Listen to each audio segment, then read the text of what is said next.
तो guys welcome to the world of cultivation. आज हम एक बहुत ही अमेजिंग और एक्शन और एडवेंचर से भरी कहानी को देखने वाले हैं और इसे देखकर आपको भी बहुत मजा आएगा। तो गाइज बिना देरी किए चैनल को सब्सक्राइब कर लो और वीडियो को भी लाइक कर दो। तो कल्टीवेशन की दुनिया में चलते हैं। कहानी की शुरुआत होती है एक जादुई पहाड़ के पास, जिसके आसपास का स्पेस टूटकर बिखर रहा था और उस पहाड़ में से गोल्डन स्क्रिप्चर्स निकल रहे थे। और उस पहाड़ के पास एक आदमी खड़ा है। अब उस आदमी के सामने सब अंधेरा हो जाता है और उसे सिर्फ गोल्डन स्क्रिप्चर्स ही दिखाई देते हैं। फिर उसे एक आवाज सुनाई देती है, उसे एक नाम सुनाई देता है। कोई पुकारता है, ली युन जाओ। वो कहता है, कौन मुझे बुला रहा है? और मैं तो गुफे यांग हूँ ना, और मैं तो मर चुका हूँ। रुको, ये सब क्या है? ये किसकी यादें हैं? फिर कोई चौक फेंकते हुए चिल्लाता है, ली युन जाओ। उसकी आंखें खुलती है और वो चौक को पकड़ लेता है। वो हैरानी में सोचता है, इन यादों के हिसाब से तियानु कैलेंडर में ये 1033 साल चल रहा है। मतलब 15 साल हो गए मुझे मरे उस टैन डैंग माउंटेन रेंज में।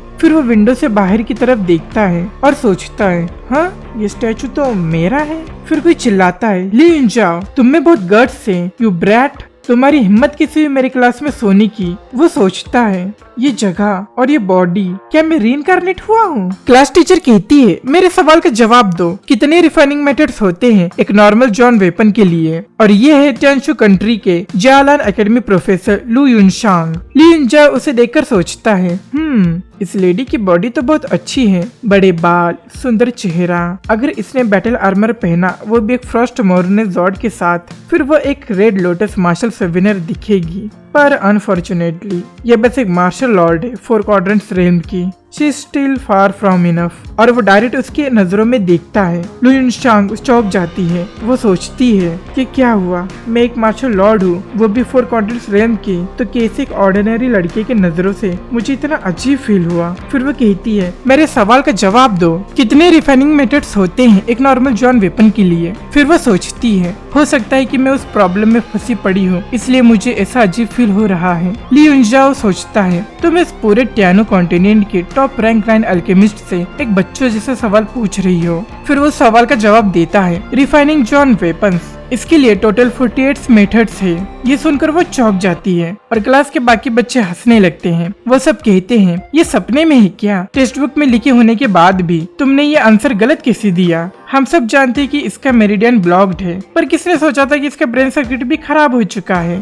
यही उम्मीद थी ली फैमिली के ट्रैश यंग मास्टर से। फिर एक लड़का टेक्स्ट बुक दिखाते हुए कहता है, हे ट्रैश, तुमने बुक भी पढ़ा है या नहीं? लॉर्ड यांगडी की बुक में साफ साफ लिखा है कि सिर्फ 36 मेथड्स होते हैं। ली युनजाओ कहता है, यांगडी दैट ब्रैट, वो उन 12 मेथड्स को कैसे भूल गया जिसे गुफे यांग ने इन्वेंट किया था? फिर वह एकदम हैरानी में कहती है, तुमने अभी क्या कहा? बाकी लोग फिर हंसने लगते हैं। कोई कहता है, वो पनिशमेंट से डर रहा है इसलिए कुछ भी बकवास कर रहा है। फिर कोई कहता है, हाँ आखिर लॉर्ड यांगडी कैसे गलत हो सकते हैं? वो लॉर्ड गुफे यांग के प्यूपिल है, उसने लॉर्ड यांगडी को ऐसा किससे कहा? लू युनशांग चिल्लाकर कहती है, चुप हो जाओ सब लोग। आप सब शांत हो जाते हैं, पर ली युनजाओ कोई रिएक्शन नहीं देता। फिर लू युनशांग कहती है, मार्शल सोविनियर गुफे यांग ना ही एक 3rd highest rank martial artist थे टियानु कॉन्टिनेंट के, बल्कि वो एक टॉप 10 रैंक 9 अल्केमिस्ट भी थे। फिर वो सोचती है, वो मेथड्स उसे कैसे पता चला उनके बारे में? फिर वो कहती है, उन्होंने और 12 रिफाइनिंग मेथड्स बनाए थे।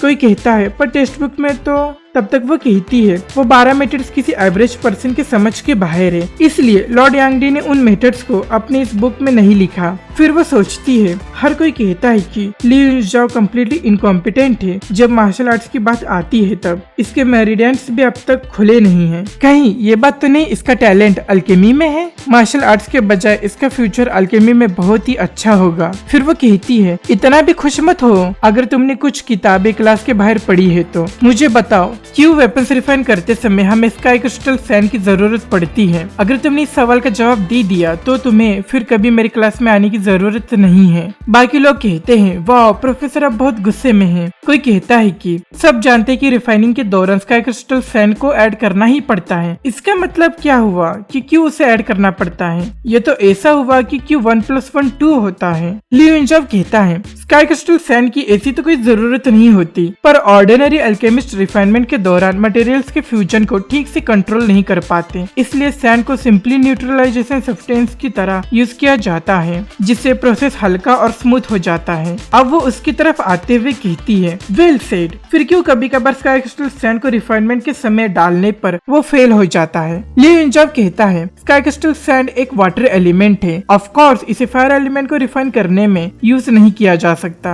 वो कहती है, तो इसलिए। फिर वो कहती है, फिर मुझे ये पूछने दो, जब रेड कॉपर शाइनिंग गोल्ड से फ्यूज होता है तब हम उसमें से स्काई क्रिस्टल सैंड की इफेक्ट्स को कैसे निकाले।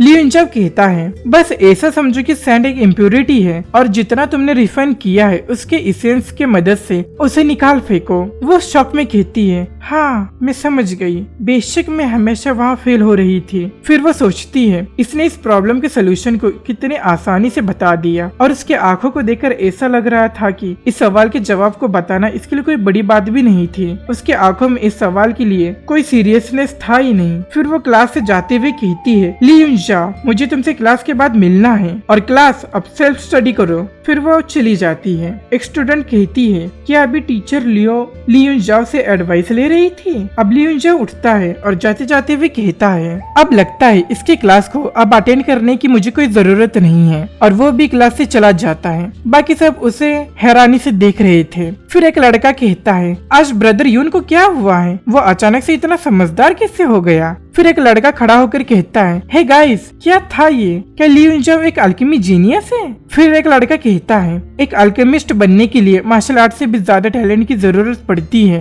तुम्हें लगता है जो अपने मेरिडियंस को भी नहीं खोल सकता वो अल्केमिस्ट बन सकता है। फिर वहाँ बैठे बाकी लोग भी हंसने लगते हैं और कहते हैं, बिग ब्रो सही है, अल्केमी जीनियस माय एस। और उन्हें देख एक लड़की बहुत गुस्सा हो जाती है। अब हम बड़े से शहर को देखते हैं और लियो युनजाओ सोचता है, तो ये टेंशो का कैपिटल है। यांग डी वो मेरा स्टूपिड प्यूपिल मास्टर अल्केमिस्ट है यहाँ, और वो स्टेचू यांग डी ने वो मेरे लिए बनाया होगा। कितना पूजा करता है वो मेरी।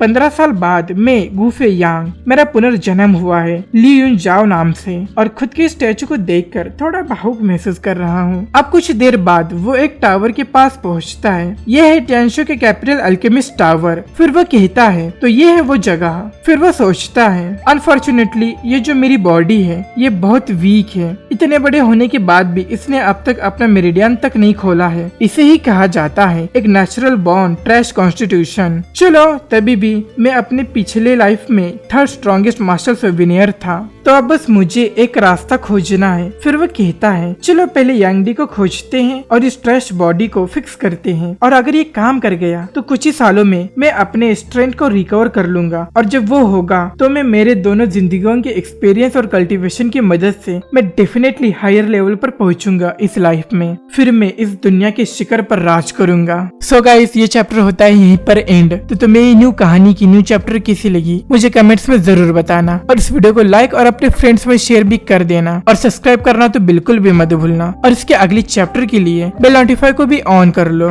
सो गाइस मिलते हैं इसके नेक्स्ट चैप्टर में और कुछ न्यू मानवास के साथ।